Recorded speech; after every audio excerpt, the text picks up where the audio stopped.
Hey, gorgeous. Welcome to Season 2 of the Hormone P.U.Z.Z.L.E Podcast. I'm your host, Coach Kayla Smith, CEO of the Hormone P.U.Z.L.E Society, a women's health hub for fertility, hormones, and the business of coaching, creator of the Hormone P.U.Z.L.E method, an infertility warrior, two-time boy mom, and women's health expert. This podcast is for women struggling with infertility, painful periods, terrible PMS, or really just any symptom of hormone imbalance that they are ready to eliminate for good. Tune in weekly as we interview amazing experts in the fields of women's health, breaking down those hormone walls, nerding out on nutrition, and having way too much fun. Whether you're beginning your journey or you've been struggling for years, we're going to finally help you put those pieces of your hormone puzzle back together so that you can get pregnant and eliminate those pesky symptoms for good. Are you ready? This season is packed with even more expert guests sharing groundbreaking knowledge, giving you that jolt of energy that you so desperately need, sending you lots of virtual hugs, and inspiring you to take your fertility into your own hands and make that baby. Thank you so much for tuning in. Now let's get started on your road to transformation. I am so excited to welcome Christine DeLozier to today's show. She is a licensed acupuncturist specializing in sexual health. Her book, Diet for Great Sex, Food for Male and Female Sexual Health, has been featured in the Daily Mail, CBS, UK's The Sun, Mel Magazine, the Toronto Sun, and she has offered expert commentary for the Huffington Post, Marie Claire, and Good Housekeeping. Christine studied biology and psychology at the University of Rochester, where she was in a program that trained students to become research scientists. She also holds a dual master's degree in acupuncture and traditional Chinese medicine. She also has a master's in counseling. During her education, she studied Chinese dietary theory and earned a certification as a holistic nutritional counselor. Always rather obsessed with diet, nutrition, and natural health, Christine's philosophy is rooted in an evidence-based understanding of the psychological effect of food on the body while honoring the wisdom of traditional Chinese medicine. She treats every patient holistically as an individual and wishes to use her unique skill to set up help others in a kind and loving way. I am so excited to talk to Christine on today's show, where we're going to talk about the trifecta of great sex, how diet affects our sex lives, how if you have sexual function or dysfunction, how diet can help with that, and a whole host of other things that you're going to want to learn all about sex. So without further ado, I would love to welcome Christine to the show. Hey, Christine, welcome to the show. Thank you so much. I'm super excited to talk to you today. Me too. Yes. So let's just dive right in. I would love to know more about you, how you started working in women's health and with sex. Yeah, sure. So my name is Christine DeLozier. I'm a licensed acupuncturist in private practice, specializing in sexual health. And I kind of got to be here. You know, most acupuncturists, we focus on neck pain, back pain, headaches, a lot of that stuff because insurance companies pay for that sort of thing. But I had a patient one day who came in and asked me if I could help. He was having some difficulty having erections, and I said, let's give it a whirl. I used some of the points that I had learned in school, but I had never treated that before. So one of the points that I wanted to use was in the perineum, which is between the testicles and anus. So it was a pretty sensitive point, and it was, I asked him if he was okay with it.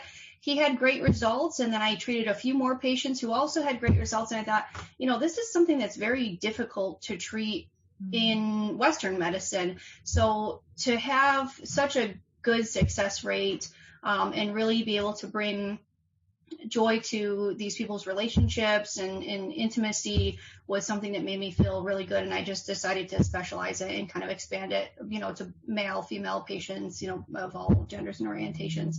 So that's kind of how I got into it.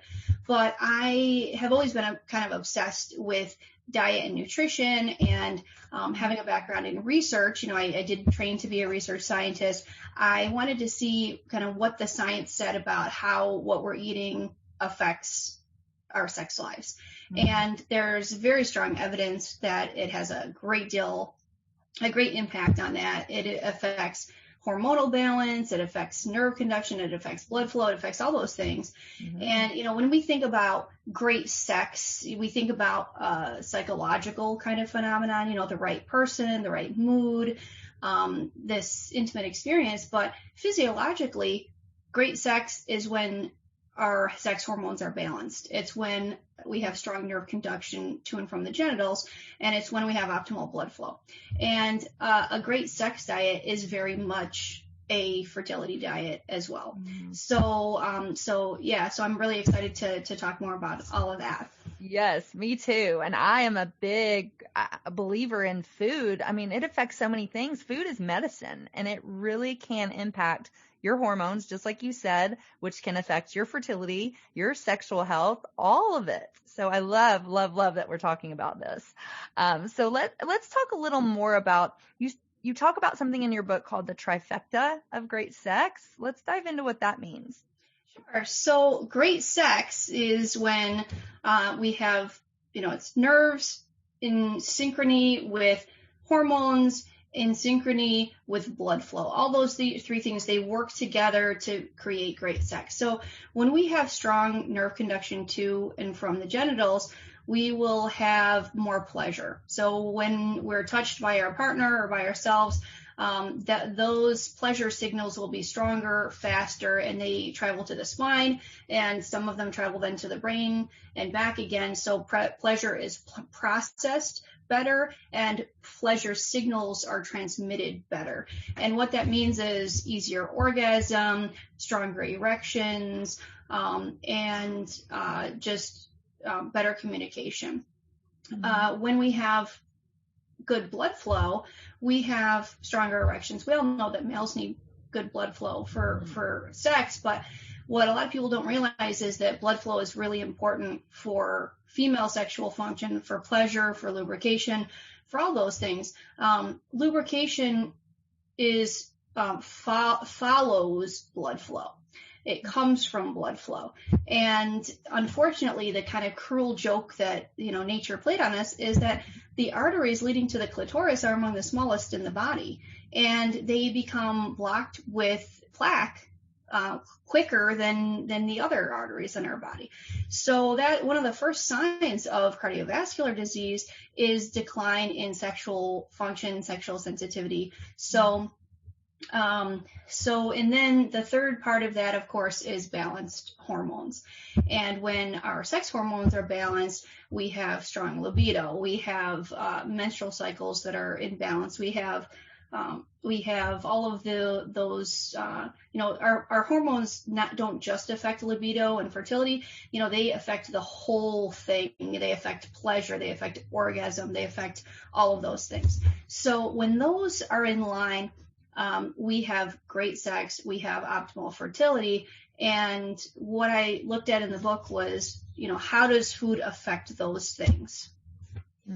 I love that. And we'll get into your book in a minute. I'm so excited. I was kind of reading through some of the about section, and it sounds wonderful.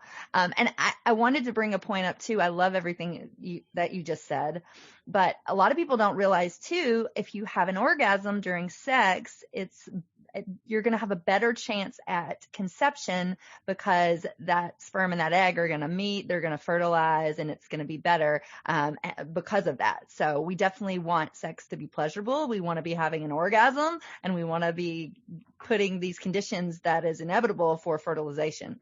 So right. I love that. I love it. So let's dive in a little bit more around food. What are some foods that we need to be looking at for, to optimize this trifecta of sex? Well, foods that optimize it. Let's take one food, probably my favorite and probably the best food for this trifecta of great sex would be probably leafy greens. So if we look at other primates, we humans, we've kind of over intellectualized the whole eating process. Other animals, they just, they intuitively know what is going to be most helpful for them to eat. They know which berries to eat. They know which plants or animals to consume. Whereas we as humans, we kind of rely on each other to tell us what we should eat because we don't really know. And we have all sorts of advice that are contradictory. One says one thing, one says the other. So yes. One of the things that I really enjoy doing is looking at other primates and seeing how they eat naturally, because humans are primates. And one of the commonalities, across all species of primates is that they eat a ton of leaves. They sit around in trees eating leaves all day, and berries and, some bugs and, things like that. But a lot of leaves, and leaves bring so much to the table. They benefit this entire trifecta of great sex. So one of the things that they do hormonally is reduce cortisol levels, which is a stress hormone. And those women with high cortisol have more difficulty achieving orgasm. They have lower libido, and also it sabotages testosterone. So when we can reduce cortisol, we improve sex in a lot of different ways. So that's one of the things that leafy greens bring to the table. It also has these things called thylakoids in them, which also reduce inflammation, and they bring a lot to the table as well. They improve ghrelin and leptin. So ghrelin is a hormone that tells us when we're hungry, and leptin tells us when we're full.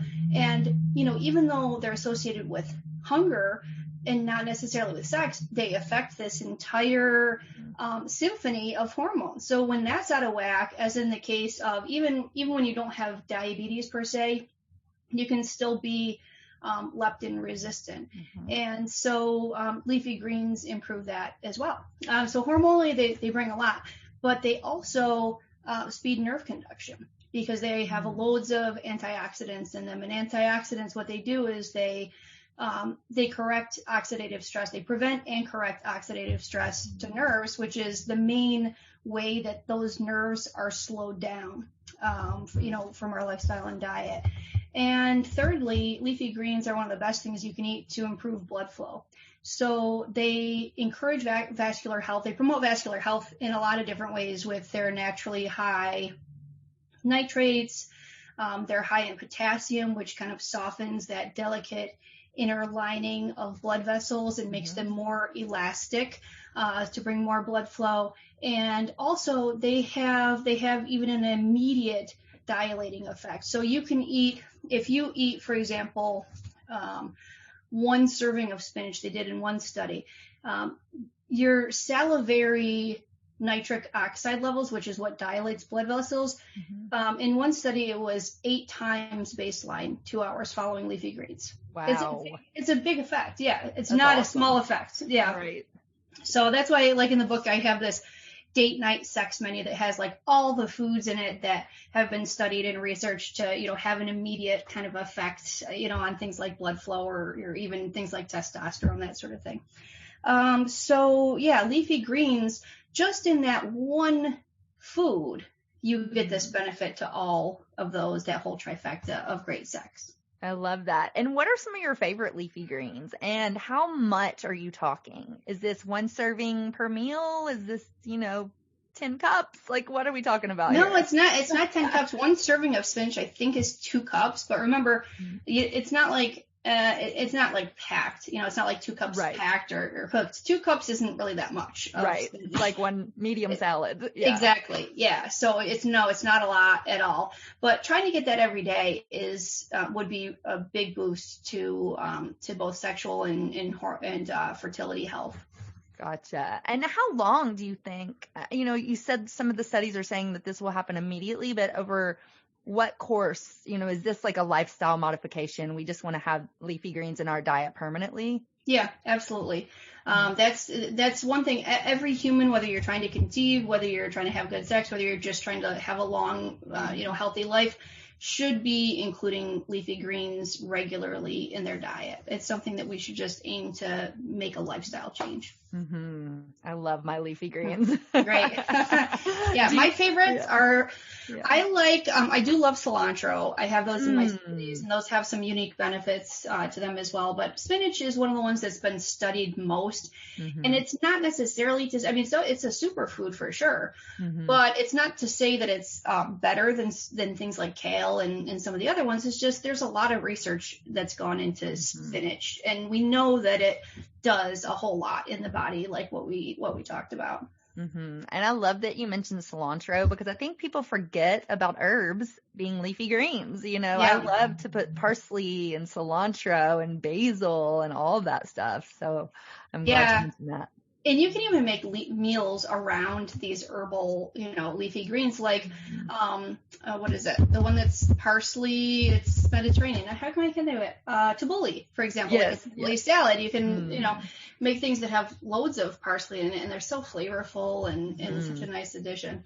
One thing I like to do is in my sauce, when I make spaghetti sauce, I like to throw in handfuls of kale, and I like to throw in, parsley, because if you don't, some people don't eat meat, some people do, but if you want to add like a nice Italian sausage flavor without the pork, you just add all the seasonings that go into Italian sausage. So you add the parsley, you add the fennel, and you add some nutmeg and all of that. But I guess we can, I'm sorry, I'm kind of jumping ahead to our practical tips, aren't I? Yeah. Okay. But I get excited, especially when we talk about food. It's one of those things that I could talk about forever. So me too. I love that. And I love putting cilantro in my smoothie. And sometimes, I've said that to clients and they're like, that sounds disgusting. It is so good. It brings the best flavor with those berries and the greens. Oh. So yep, I do the same thing. I love it. So let's talk about, first, let's is there any other food? So leafy greens, what would be your next top pick? Mushrooms. I have a whole chapter in the book on mushrooms because of just how wonderful they are. They're an entire kingdom on their own. They're not a plant. They're not an animal. They are fungi, right. Fungus. And they're getting more and more attention in research every year because of how wonderful they are. And the cool thing about mushrooms is that they actually have the potential to alter the microbiome. And this is important because they're finding more and more just how that delicate balance of microbes, bacteria and other things in our digestive tract affects everything. It affects our cardiovascular health. It affects our weight. It affects our hormonal balance. It affects every system in the body that you can think of is affected by our microbial balance in our digestive tract. For example, in one study, we don't think of something like our heart attacks and cardiovascular risk as being associated with our gut health, but they took these rats that had a high risk of heart disease. They transferred their feces to a healthy group of rats, and those rats too developed high risk of heart disease. Wow. Just by transferring that microbiome from one to another. So it's really, so the cool thing about mushrooms is that every species of mushrooms that they tested, culinary mushrooms, white button mushrooms, not even just the fancy ones. You could get just plain white mushrooms at the grocery store, improved the biodiversity of our microbiome, of the gut health, and different species targeted different species of mushrooms had an effect on different species of the gut flora. So, some of them would boost, certain bacteria, where others would boost other bacteria. But they had a positive effect on the good microbes, and a reducing effect on the pathogenic kind of microbes in the gut.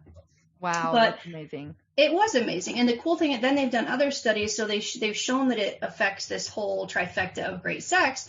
It improves cardiovascular health, mushrooms, speed nerve conduction. There's a ton of studies on nerves and how they repair nerve damage and strengthen nerve conduction, and even can help regenerate damaged nerves as well. And they help balance hormones. I love that. And a lot of people too don't realize, but your estrogen is metabolized in your gut.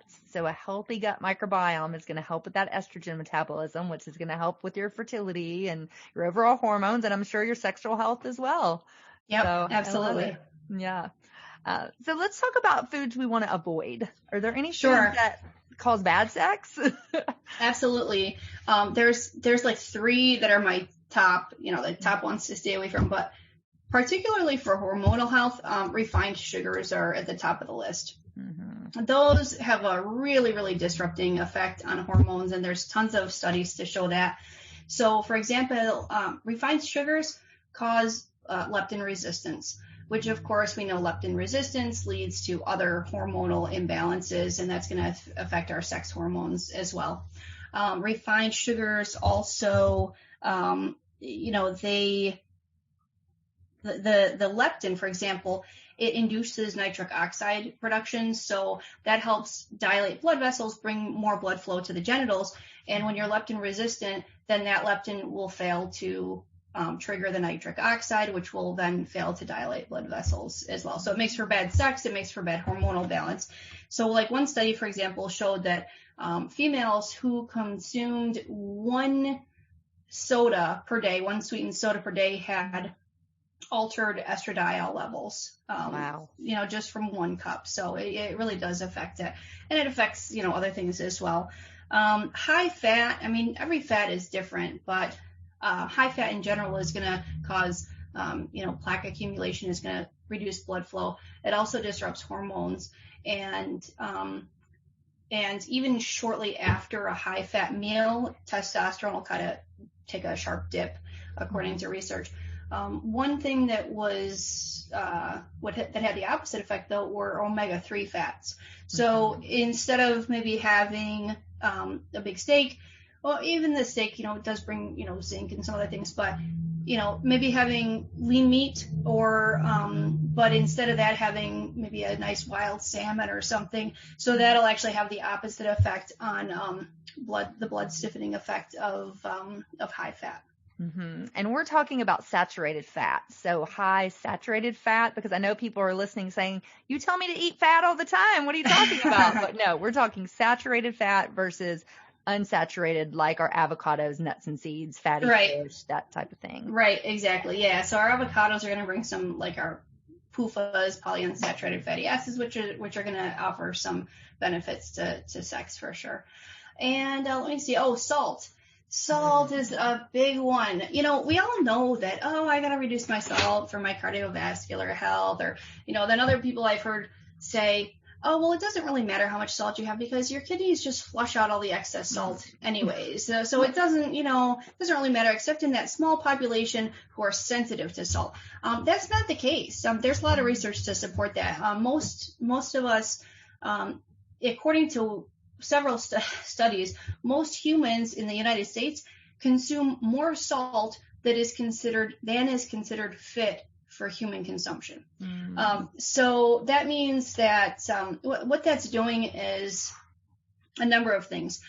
In order to deal with all that excess salt, our kidneys flush potassium, and we don't get enough potassium in our diets to begin with, and that wreaks havoc on our blood vessels. So there's that. And salt has an immediately stiffening effect on arteries as well. So even if you're preparing for a night of hot sex, avoid a high salty meal because it will make for less blood flow in the short term. Basically the bad fats, salt, and high sugar are the 3 to avoid for great sex and for fertility. And I want to second that. I agree with all of those. The salt, especially pink Himalayan salt, is still salt. so many people think that that's healthy. I'm going to get all these minerals. And there's many studies that show that the minerals that you do get are so minimal, they don't positively affect what the negative effect of the salt is. Exactly. So, yeah. The cool thing is that potassium and sodium are very much linked. And, having all this salt, as we talked about, causes your body to have to flush potassium.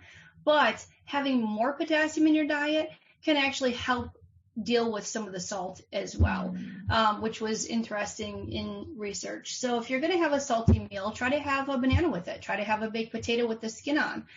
There's not a very long list of foods that have more potassium than like 20% for a serving. You really have to make a conscious effort to get it into your diet. And we're talking about things like baked yam with the skin, baked potato with the skin, banana, orange, avocado, mango, and leafy greens. There's not much else on that list. Gotcha. And those are all foods that we recommend. So that's perfect. Awesome. And is there any belief around you can have too much sex? Like, should you limit the amount of sex you're having? That's a great question. And in traditional Chinese medicine, the predominant thought is that too much sex, particularly for males, wanes on the essence. It kind of taxes the essence. It draws from the essence in order to do that. But what I found in my research was pretty interesting. What I found was that wasn't always the belief in traditional Chinese medicine. It wasn't until Confucianism became predominant that was the theory. So before that, emperors and some empresses would have loads and loads of concubines. They might have 81 concubines. They'd have a few second wives. They'd have the empress. They'd have some consorts, and they had a whole sex schedule because it was thought that the more sex they had, the better it would be for their potency. And so the vaginal juices of the female were thought to nourish the male essence. So the yin and the yang, if you will, the yang being the fiery male essence and the yin being the feminine, cool, moist essence of the female was thought to nourish their potency, and they would build up their essence by having as many sexual relations as they could throughout the month. And then only on the full moon, they would have relations with the empress. And they thought that by having all the sex with the other women, it would build up and provide the best sperm to the empress to have the best heir, the strongest, healthiest, most intelligent heir possible. And when Confucianism came around, that was there were a lot of dynasties that were, building and being taken down. And in Confucianism was kind of used as a tool of control by the government of the people, including in their private lives and their sex lives. And Confucianism was what brought that notion of, that they did not have this same accepting view of open sexuality. Interesting. Wow, that poor empress. That's a lot to live up to. Yeah. I love it. So interesting. So for us, what you're saying is that it shouldn't affect things. Like, the everyday person can have as much sex as they want. Yeah, put it this way. I would say, unless they have a diagnosis of something like kidney deficiency, like traditional Chinese diagnosis of that, then I would say maybe they might want to watch it. For the average person, I would say no. Yeah. Awesome. And I do recommend, if you are actively trying to conceive, I recommend day 9 through 18 every other day, just to give the sperm a little bit more time to build up and try to hit that egg. So, but if you're not trying to conceive, it's go for it. You can have as much sex as you want. Yeah. Thank you. I would second that. Yeah. Awesome. Well, I love it. So we're going to take a short break. We're going to hear a word from our sponsors. We're going to come back in. We're going to talk more practical tips around sex, food for sex. We're going to talk about your book, Diet for Great Sex, food for male and female sexual health. So we'll be right back. Hey y'all, it's Coach Kayla here. I hope you are loving this episode as much as I am. We will be back in just a minute, but first, a word from our sponsors. This episode is brought to you by the Hormone P.U.Z.Z.L.E Society, a women's health hub for fertility, hormones, and the business of coaching. Whether you're struggling to get pregnant with pesky hormone symptoms, or you're working to build a career in the fertility and women's health space, we have you covered. Visit our website at www.coachkayla.com to learn more on how we can help you. Text the keyword fertility to 615-257-8855 for your free fertility meal plan. Text the keyword hormone to 615-257-8855 for your free cycles thinking quick start guide. Text the keyword fertility coach to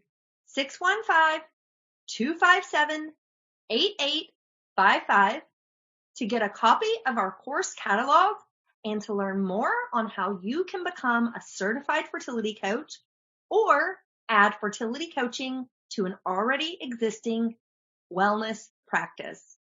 Text the keyword club to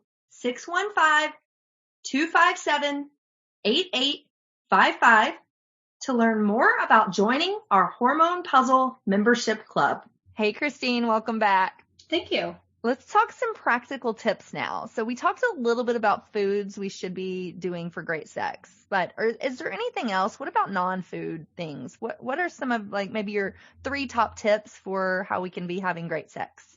So exercise is a big one.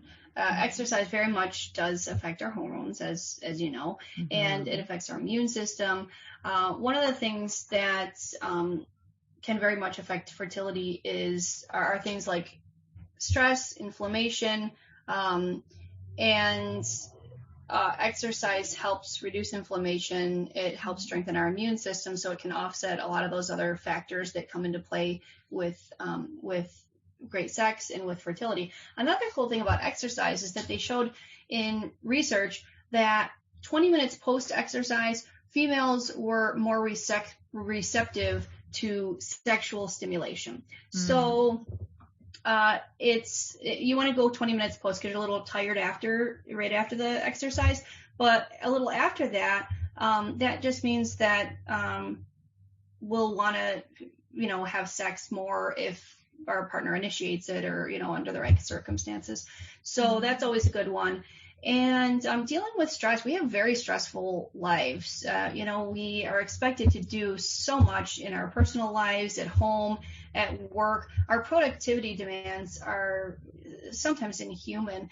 And so what that does is that very much affects our hormonal balance, because as cortisol, which is a stress hormone, goes up, things like testosterone are sabotaged, and that doesn't just affect libido for women, it also affects other hormones. So you rarely have one hormone in isolation that's out of whack. It's generally a whole slew of hormones. So that would be my second one, is just dealing with our stress. So one thing that exercise can do is help deal with stress, even if you're not doing something like yoga or, but even walking is something that humans have always done a lot of, and it really does help the body chemistry. It helps with stress. It helps reset, a lot of those different inflammatory pathways. So that's the second one that I would say. And that's what I have for another one is this: dealing with one thing that has very much affected fertility, and I found in my research in writing the book, was I didn't actually think I was going to find this much, because on our environmental stressors and how that affects our sex lives, or things like Wi-Fi and 5G, not 5G, Wi-Fi in general, and electromagnetic fields. I thought, this is I didn't expect to find a lot of research to support that. And what I was really surprised, because there's a huge body of research that does show that our exposure to electromagnetic fields, because now it's like all over the place, it very much does disrupt hormones, and it very much does cause oxidative stress and damage to nerves. It's like a neurotoxin, if you will. And so we need to kind of find a way in our lifestyle to not be constantly on our phones and on our computers. And, that's one thing. And we can't help the air that we breathe in. But more and more, they're finding that, there is cadmium in the air. There is, we are exposed to toxic heavy metals that, yes, the research is there. They do affect us hormonally. And so there are certain things that we can do. I found in my research, for example, that increasing antioxidant intake, which again is back to the antioxidants, helped offset that oxidative stress from exposure to toxic heavy metals. So that's another thing that I would recommend. But in general, most of the book focuses on diet. I would say the number one tip is this: it can be hard to make all those lifestyle changes. It can be hard to implement an entirely new diet, especially when we're already, overextended. So I would start with lunch. Lunch is doable. Every single day, try to commit on your work week to having a big, huge leafy green salad, and accompany that with something like a baked yam with the skin, because that's going to have a lot of your potassium. It's got a lot of other minerals. And that one meal is going to contribute a huge portion to your target, mineral profile for the day. So that's what I would say as far as just trying to make a concrete, simple change that's really doable.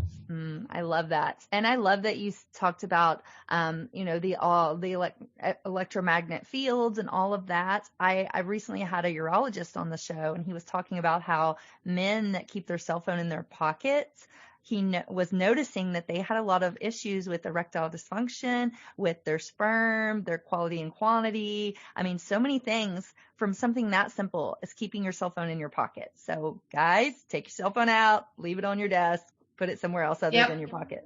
So I love that you mentioned use that. your Bluetooth. Yeah, exactly. Use your Bluetooth. Yep. If you're in your car, don't maybe use speakerphone. Don't hold it up to your ear, that sort of thing. Yep, exactly. And I completely agree. It can be very overwhelming to change. If you're listening to us right now and you're like, I have to change so much, starting with lunch, that's perfect. And it's so easy to prep for that too. Just, on Sundays, set an hour aside and just prep. Okay, I'm going to have, get your leafy greens together, get your sweet potatoes all baked up and, put them in foil or whatever. But definitely prepping for that, it makes it so much easier. And just start small. One thing, one lunch, and then do it again. And then before you know it, you'll have a whole new host of habits. So I love that you said that. There are a lot of places now that you can even go and get an organic leafy green salad made to order. I live in the Northeast, and we have Wegmans, which is wonderful. It's a grocery store that just has just about everything as fresh as can be. And they have made to order salads. You can get 3 of them. Get 3, and then you don't even have to, because I'm notorious for buying all of the beautiful ingredients for a salad at the public market or at my grocery store, and then sticking them in the fridge until they go bad and I have to throw them out. So I know I'm really busy. I do encourage people to do things, if you prepare it at home, it's going to be cheaper, and it's going to be usually healthier, because you're going to be able to get more organic ingredients.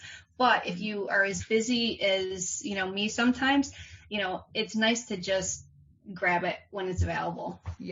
Yes, definitely. Yeah, I live in Nashville, and we have a restaurant called Chopped that just opened, and it's got like every salad ingredient that you can think of, and it's fast food. You go in and you are like, I want this lettuce, this, bean, whatever it is. I thought it was so cool. So yeah, I don't know where they're all at, but if you live in Nashville, there's one downtown. So you guys have the best, actually one of my favorite restaurants in existence, Arnold's. It's definitely not on my diet for great sex pit stop, but it's this really amazing food. So it's so cool that you get to be there and be near my favorite restaurant. I love it. Yeah, our city's grown so much. We have so many restaurants now. It's insane. I've lived here for over 20 years, and it was a little small town when I moved here, and now it's this huge conglomerate of a city. So yeah. Wow. Cool. Yeah. So let's talk about temperature. We talked about what to eat, but what temperature should we really be focusing on? Okay, so this is the thing. In Chinese medicine, foods have a flavor and they have a temperature. Let me just talk first about the flavor, because a well-balanced diet is considered to be one that balances the 5 flavors. We have bitter, we have sour, we have sweet, we have salty, we have acrid. Mm-hmm. The problem in the standard American diet is that we favor the sweet flavor. All of our refined sweets, our baked goods, our cookies, our breads, even, our sweet, all of those things. And we favor the salty flavor, which you don't need to add added salt for something to be salty. That's not even considering added salt, that flavor. And so instead, and then we neglect things like the sour flavor, which is our fruits, our berries and our tart, things that provide vitamin C, and we neglect the leafy greens, which are our bitters. Mm-hmm. So that whole, those 5 flavors become out of balance. When it comes to, then we have a kind of energetic temperature that's assigned to foods as well. And so something like garlic is considered hot, cinnamon is considered hot, and fennel and cloves, for example, are all warm. And things like leafy greens are cold. And every food has a different, energetic temperature. How you should eat according to Chinese medicine then depends on what your present, your constitution is like, what your temperature is. You basically want to go in the opposite direction. So if you're kind of a hot type of person, you might want to go with, your body can handle colder foods, mm-hmm. and vice versa. If you're a very cold person, you definitely want to, wait a minute, did I say that right? If you're cold, you want to have more hot foods in your head. Mm-hmm. Yeah. Okay. So and if you're right. Okay. So it just depends on the individual. So in Chinese medicine, it's every herbal prescription and every eating plan would be individualized for the person's constitution. Most of the book is more on the research for trends, like, we don't necessarily have to evaluate every single individual, though, to say, okay, what should most of us be eating? Because we already know that we neglect the bitter flavor. Mm-hmm. We know that we neglect the sour flavor. We know we favor the sweet, and we know we favor the salty. So we all know as a population, which kind of way to trend. But as far as temperature goes, if you are seeing an acupuncturist, they'll tell you, a little bit more about that, and they might make some specific recommendations. But somebody who feels cold all the time is likely, kind of more toward that cold temperature by constitution, and might want to avoid cold, natured foods. Mm-hmm. Similarly, somebody who's hot would want to avoid maybe spicy foods and things like that.